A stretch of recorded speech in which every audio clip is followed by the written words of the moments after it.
Y en este momento saludo con mucho gusto a mi querido Rodrigo Pacheco y Arnulfo Martínez, que están allí en el estudio. ¿Cómo están? Buenos días. Querido Paco, con gusto de saludarte y aquí con Arnulfo, como ya lo mencionas. Y bueno, un entorno interesante. Hoy amanece el peso con relativa fortaleza frente al dólar. Estamos hablando de que está al sur de los 20 pesos, lo habíamos visto por encima. Y esto tiene que ver con temas de política monetaria, también del sistema financiero internacional, vinculado a dos asuntos clave. Uno de ellos tiene que ver con Estados Unidos, la guerra comercial entre Estados Unidos y China, la primera y la segunda mayor economía. Otros riesgos que se ven en el horizonte, como es el Brexit, que hoy por hoy pues no hay mucha certeza en ello, entendiendo que Reino Unido a veces pasa por alto, pero es la quinta mayor economía del planeta, y además Londres, la City de Londres, uno de los centros financieros más importantes a nivel global. Arnulfo, ¿cómo estás? ¿Qué tal, Rodrigo? Buenos días, Paco. Gusto saludarlos. Pues nada, interesante el comportamiento del tipo de cambio. El peso empieza a recuperarse y empieza a recuperarse en reflejo de lo que son las buenas cuentas externas del país.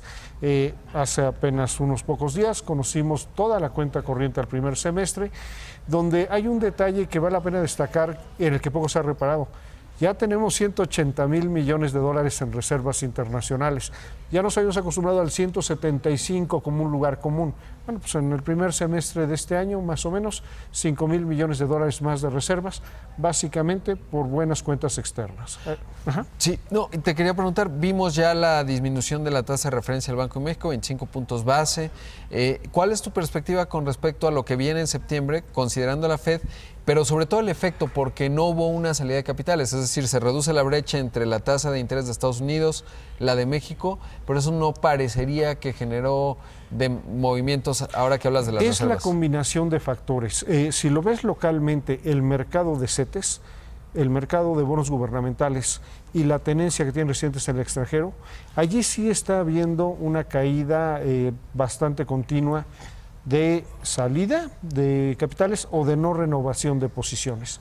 Ahora, esa salida está más que compensada por un dato muy grande de inversión extranjera directa de 18,000 millones de dólares. Está también compensada por las remesas, que acabamos de conocer el día de ayer, el dato de julio, otro nuevo récord histórico. Entonces, el balance neto de divisas habla a favor de buenos fundamentos para el peso.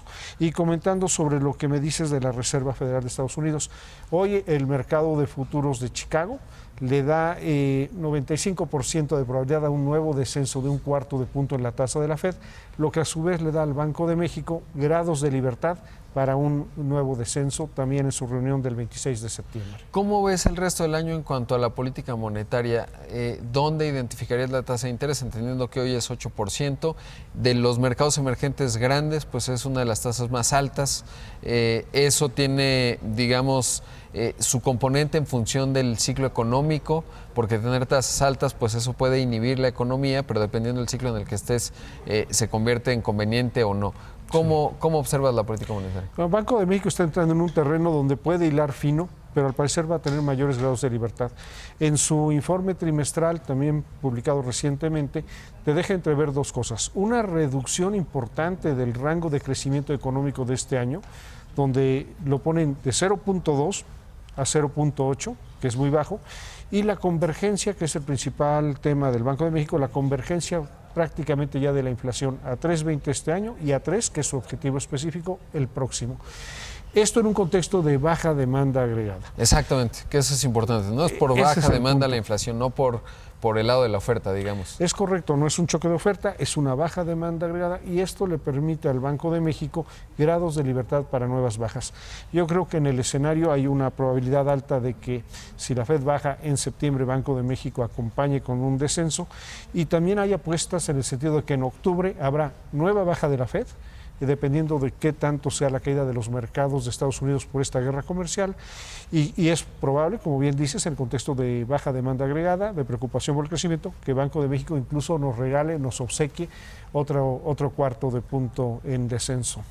¿Y eso cómo se manifestaría tanto en mercados y tipo de cambio? Básicamente, el tipo de cambio yo creo que lo estamos viendo. puede estar presionado. Las presiones van a venir por riesgo sistémico, es decir, el temor de un quebranto en el sistema financiero mundial, que está siendo un fenómeno global donde lo que nos pasa en el mercado de CETES, los inversionistas extranjeros no renuevan en moneda local, se van o a bonos del tesoro o al oro. Pero eso es una parte mínima de todo el conjunto de los mercados o de los factores que infieren en el mercado de divisas. El efecto de los nuevos aranceles te va a dar todavía mejores resultados en la balanza comercial, de tal suerte que en el tipo de cambio yo no tendría ningún problema.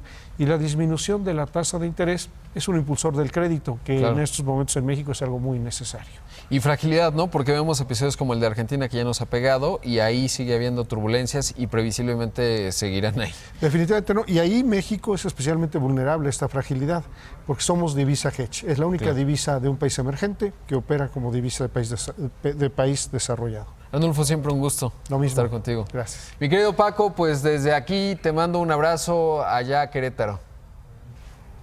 Igualmente les mando un abrazo a los dos. Gracias, mi querido Rodrigo, Arnulfo, gracias y muy buenos días. Imagen Noticias con Francisco Sea, lunes a viernes 5:50 AM. Participa en Imagen Televisión.